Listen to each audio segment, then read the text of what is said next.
আপনারা তোমরা দর্শক। তো এই মুহূর্তে আপনারা ভিডিও বন্ধু আপনাদের মাধ্যমে সারা দুনিয়ার বাঙালির কাছে খবরটা পৌঁছে দিতে আপনারা দর্শক। আপনারা চাইলে বোধহয় আবির আর সরিতা ঘড়ি কেমিস্ট্রি এখানে একটুখানি শেয়ার করতে অন স্টেজ না বোধ করবে না। আমরা চাই তো আপনাদের কাছ থেকে আসুক। আমরা চাই। আমি নেই। আরে আমি রীতা আমরা দুজনেই করে দেখাতাম, জাস্ট ময়ূরের পালকটা নেই বলে করছি না। ময়ূরের পালক প্রপ ছাড়া কি করে অভিনয় করবো? হ্যাঁ, কে এনে দিচ্ছে ময়ূরের পালক? ওইটা কি ময়ূরের পালক? দেখেছো?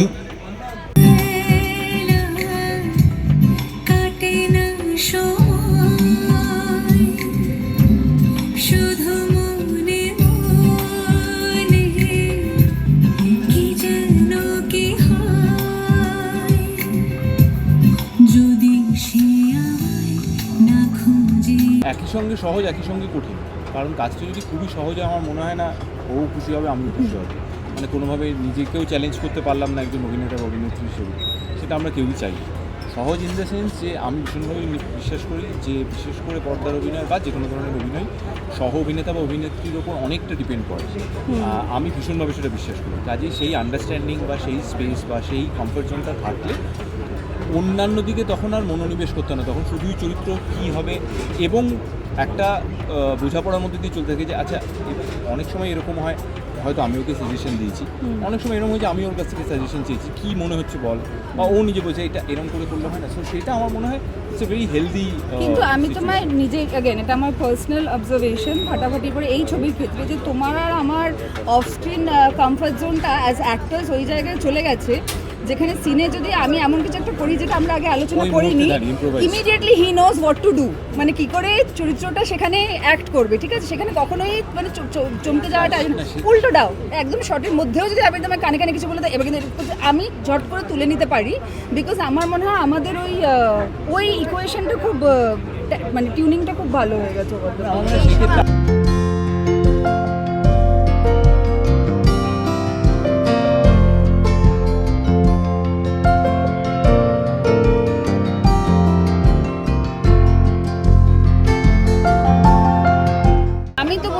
আমি খুবই এনজয় করি, আমার খুবই মজা লাগে।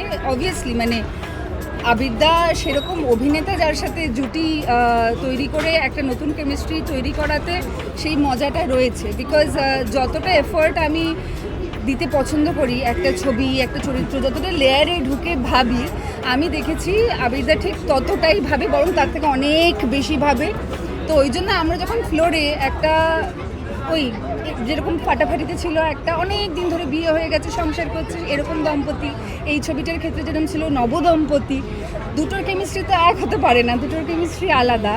আমি দেখেছি আবিরদার নিজের জীবনের এক্সপিরিয়েন্স কীরকম সুন্দর করে, মানে নিজে যখন এইরকম এক্সপিরিয়েন্সের সাথে গেছে নিজের নতুন বিবাহে, সেটা কীরকম ক্যারেক্টার ইমপ্লিমেন্ট করে, আমি আমার কি বলবো ভালোবাসা প্রেমে পড়ার অভিজ্ঞতাগুলো ঠিক সেভাবেই মাখিয়ে আমার চরিত্রে ইমপ্লিমেন্ট করতে পারি। কিন্তু দর্শকের কাছে যখন প্রেজেন্টেশনটা আসে তোমরা শুধুই ভালোবাসাটা দেখতে পাও। এই ছবির ক্ষেত্রেও আমার আশা সেটাই যে যখন তোমরা দেখবে তোমরা সুমন্ত আর পরীর ভালোবাসাটাই দেখতে পাবে। কিন্তু এই যে প্রসেসটা of creating an iconic love story, এটাতেও আমার মনে হয় লাভ স্টোরিটা ইজ প্রিটি আইকনিক। তার কারণ আমরা অনেক মেয়েরা রিলেট করতে পারবো পরীর এই বুক ভাঙা কি বলবো ফল্গু ধারার মতো ভালোবাসাটা সবসময় তার ভেতর দিয়ে বইছে, এইটার সাথে আমরা অনেক মেয়েরা রিলেট করতে পারবো।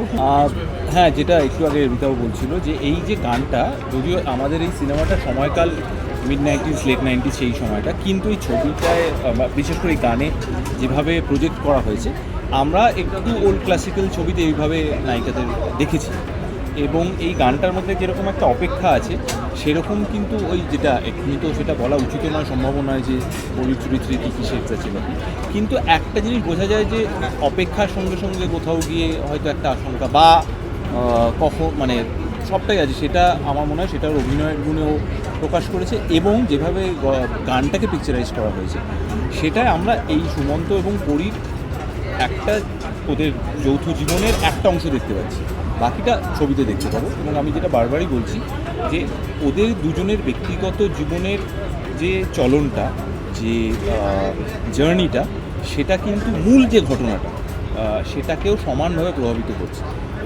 সো এরকম নয় যে এটা একটা সাইড ট্র্যাক, ওটাই মেন ট্র্যাক, এরকম কিন্তু নয়। এবং সেটাই আমার মনে হয় গল্প বলার মূল শিল্প। আর বাকি যেটা কেমিস্ট্রি বা জুটির কথা বারবার হচ্ছে, আমার মনে হয় অভিনেতা অভিনেত্রী হিসেবে আমরা চেষ্টা করি যতটা বিশ্বাসযোগ্য লাগতে পারে ততটাই করার। কিন্তু মজা হচ্ছে যে ফুল্লরা এবং বাচস্পতির চরিত্র থেকেও কিন্তু সুমন্ত পরীর চরিত্রটাও অনেক অন্য ধরনের, এবং তাদের মধ্যেকার নিজেদের মধ্যেকার যে ইকুয়েশনটা সেটা সম্পূর্ণই আলাদা। তো সেটা কি কেন সেটা যদি বড় পর্দায় মানুষ দেখেন তাহলে আমরা আরও বেশি খুশি হবো, রাদার দ্যান আমার মনে ডিসকাসিং হয় অ্যাবাউট তুমি এগ্রি করবে যে তাও পরি আর পরি না সরি ফুল্লরা আর Bachaspati way still closer to, মানে তাও অনেকটা হলেও সত্তায় মিল ছিল রীতা ভরি আর আবিরের সাথে, হ্যাঁ। কিন্তু এক্ষেত্রে কিন্তু আমরা হ্যাঁ, খুবই এটা- আলাদা হ্যাঁ, ইন আমরা আসলে life than the actually character. আমরা অনেকটাই বলছি না বলে গল্পের মুখ জায়গাটা বা চরিত্রের যে টানাপোড়েনটা বলছি না বলে আমরা খুব বেশি বিশেষণও দিতে পারছি না যে কখন কি হয়েছে। তোমরা একদমই ট্যাগরাইজে বিশ্বাস করো? হ্যাঁ, মানে এটা ডিপেন্ডস, লাইক এটা সবসময় আমি সবসময় বলেছি কোনো একটা নির্দিষ্ট নিয়ম মেনে কোনোটাই হয় না। সময়, পরিস্থিতি এবং যে মানুষ দুজনের মধ্যে সম্পর্ক তৈরি হয়েছে তাদের সেই সময়কার যে স্ট্যান্ড পয়েন্ট সেটার উপর নির্ভর করে।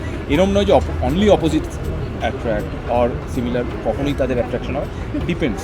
এরকম কোনো নিয়ম আমার মনে হয় কিন্তু না করা উচিত। অপোজিট, আমি বিজু এটা আমার পার্সোনাল ওপিনিয়ন, অপোজিট অ্যাট্রাক্টসের কেমিস্ট্রি সবসময় দেখতে বেশি ভালো লাগে। একরকম